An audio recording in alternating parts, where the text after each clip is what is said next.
आज हम CMA foundation और सीए फाउंडेशन दोनों के लिए परमुटेशन टॉपिक डिस्कस कर रहे हैं। इससे पहले मैंने बहुत सारे टॉपिक डिस्कस किए हुए हैं।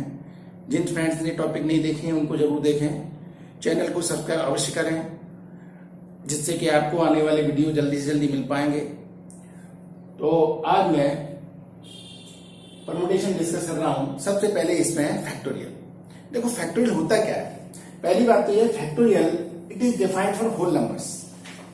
ये होल नंबर्स के लिए डिफाइंड है एंड डिनोटेड बाई जो इस तरह का साइन होता है, या तो ऐसे डिनोट करें या इस तरह से बना के डिनोट कर सकते हैं। ये रिप्रेजेंटेशन फैक्टोरियल की। अब बात आती है कि मैंने कहा था होल नंबर्स के लिए डिफाइंड है, तो होल नंबर होते क्या है। होल नंबर्स वो नंबर हैं जो जीरो से स्टार्ट होती हैं, ठीक है। जैसे 0, 1, 2, 3 ये होल नंबर्स हैं।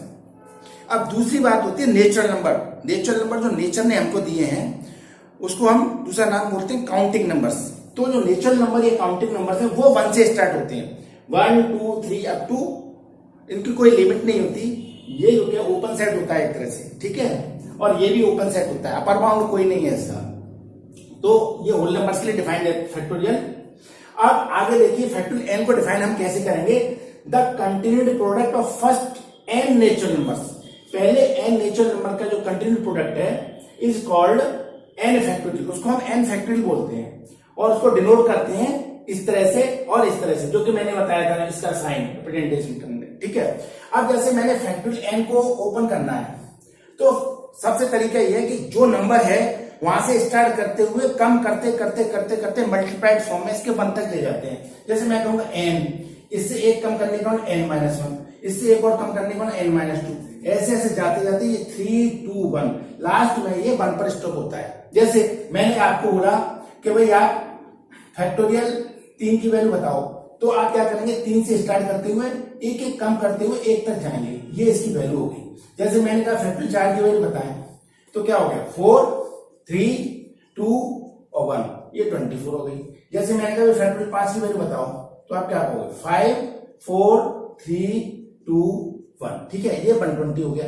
फैक्टोरियल 6 की वैल्यू बताएं तो फैक्टोरियल 6 क्या होगा, ये होगा 6, 5, 4, 3, 2, 1, ये इस तरह से होते हैं, ठीक है। इससे हम जो हमारे प्रॉब्लम्स में आती हैं वो सारी वैल्यू कैलकुलेट कर सकते हैं, ठीक। और दूसरी बात एक पॉइंट और रिमेंबर करने वाला है जो मैं आपको बता रहा हूं, ये ध्यान रखना है कि फैक्टोरियल 0, क्योंकि ये फैक्टोरियल होल नंबर से डिफाइंड है और 0 इज होल नंबर, तो फैक्टोरियल 0 की वैल्यू रिमेंबर कर लेना कि 1 होती है हमेशा, है ना। और जैसे ही फैक्टोरियल 1 की वैल्यू भी 1 होती है। ये दोनों चीजें बहुत इंपॉर्टेंट है, इनको आप याद रखना, ठीक है। अब हम कुछ प्रैक्टिस क्वेश्चन कर रहे हैं। देखिए मैंने कुछ एग्जांपल लिखे हुए हैं, इनको हम डिस्कस कर रहे हैं। सबसे पहले कह रहा है कंप्यूट, इसकी वैल्यू निकालना है factorial 10 upon factorial 6 into factorial 4। इसकी वैल्यू कैसे निकालेंगे। तो हमेशा फैक्टोरियल में एक चीज ध्यान रखने वाली बात है, जो बड़ा फैक्टोरियल है उसको छोटे फैक्टोरियल के इक्विवेलेंट ले आते हैं सिंप्लीफाई करके, जिससे वो कैंसिल करने में मुझे आसानी रहे। जैसे फैक्टोरियल 10 है तो मैं क्या करने वाला हूं फैक्टोरियल 10 फैक्टोरियल इसको लिखूंगा 9, एक कम करेंगे तो 9, फैक्टोरियल 8, फैक्टोरियल 7, इसके बाद फैक्टोरियल 6 को मैंने ऐसे कैसे लिख दिया। क्यों लिख दिया, क्योंकि नीचे फैक्टोरियल 6 है तो मैं क्या करूंगा इसका कि फैक्टोरियल 6 से फैक्टोरियल 6 कैंसिल कर दूंगा। अब बचा मेरा फैक्टोरियल 4, इसकी वैल्यू सिंप्लीफाई कर लेते हैं 4 इंटू 3 इंटू 2 इंटू 1।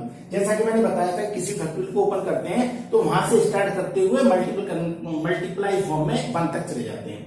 अब देखो फैक्टोरियल 6 से फैक्टोरियल 6 मैंने कैंसिल कर दिया। अब देखो 4 2 जा 8, ये चला गया, और 3 3 जा 9 होता है तो 30, ये इसकी वैल्यू कितनी आ गई 210। इसका आंसर आ गया 2 से 10।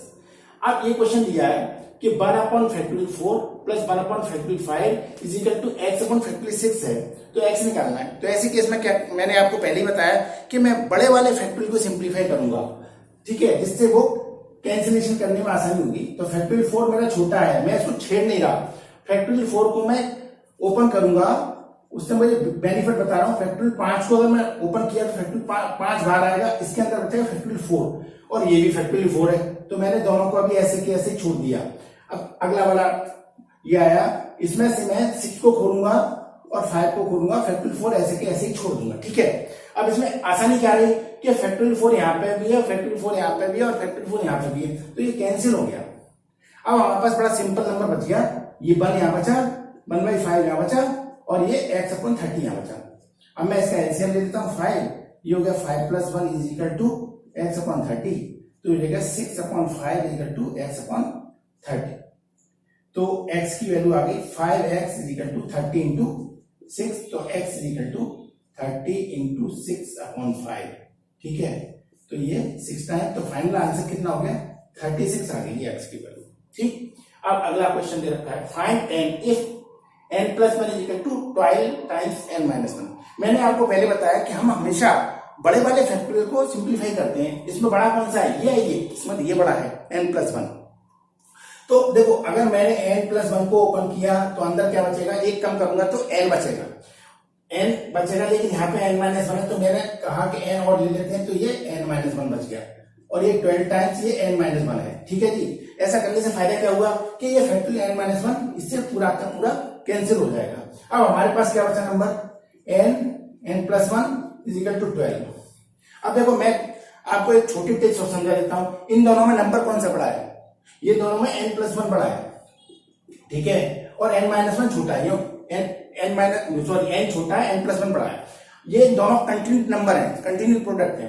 अब वैसे ही 12 के फैक्टर ऐसे करें कंटिन्यू नंबर में, तो 3 और 4 कर लेता हूं मैं, क्या करूं 3 और 4, ठीक है।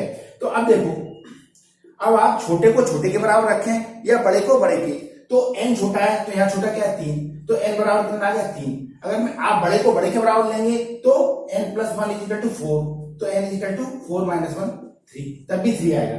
ये था इसका ऑब्जर्वेशन मेथड। और दूसरा मेथड आपने जो क्या है क्वाड्रेटिक पढ़ा है, जैसे कि मैं क्या करने वाला हूं n² + n - 12 is equal to 0, quadratic बना दिया।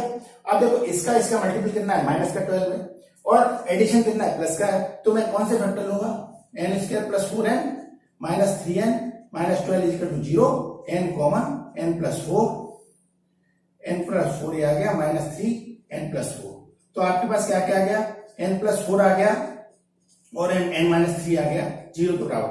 अब मैं क्या करने वाला हूं कि देखो n+4 0 रखूंगा तो n-4 आ जाएगा, और जो ये डिफाइंड किसके लिए फैक्टोरियल, डिफाइंड है होल नंबर्स के लिए, तो इसका n+4 रिजेक्ट हो जाएगा। तो हमारा क्या रहा n-3 मैं लूंगा, तो n-3 ले लूंगा मैं, n-3 बराबर 0, तो इसमें n की वैल्यू कितनी आ गई 3। देखो मेरे ऑब्जेक्टिव जो शॉर्टकट मेथड था उससे भी 3 आ रही थी। अब देखो ये वाला केस, इसमें भी सेम है। अब इसमें भी देखो n+1 बड़ा है और ये n+1 बड़ा है, और ये देखो इसमें कैसे करना है ये भी मैं आपको बता देता हूं। ये क्वेश्चन है 56 है, यहाँ पर गलती लिख दिया मैंने, तो इसको सिंप्लीफाई करेंगे तो n+3 और ये n+2 और इसके बाद n+1 आएगा, ठीक है, is equal to 56 times n+1। अब यहाँ पे देखो n+1 से n+1 कैंसिल हो गया, तो n+3, यहाँ पे देखो छोटा नंबर क्या है n+2, तो मैं n+2 यहाँ छोटा ले लेता हूं, n+3 बड़ा नंबर ले लेता हूं। अब इसके भी दो कंटिन्यूटी प्रोडक्ट करेंगे, तो देखो ये n+2 n+3 कंटिन्यू है, तो इसके हो जाएंगे 2 7 × 8, तो मैं छोटे को छोटे के बराबर कर लेता हूं, तो n+2 = 7, तो n बराबर 7 - 2, n बराबर 5, या बड़े को बड़े के बराबर लेंगे तब भी यही आएगा। तो इसका मतलब इसका आंसर कितना आ गया 5 आ गया, ठीक है। ऐसे करना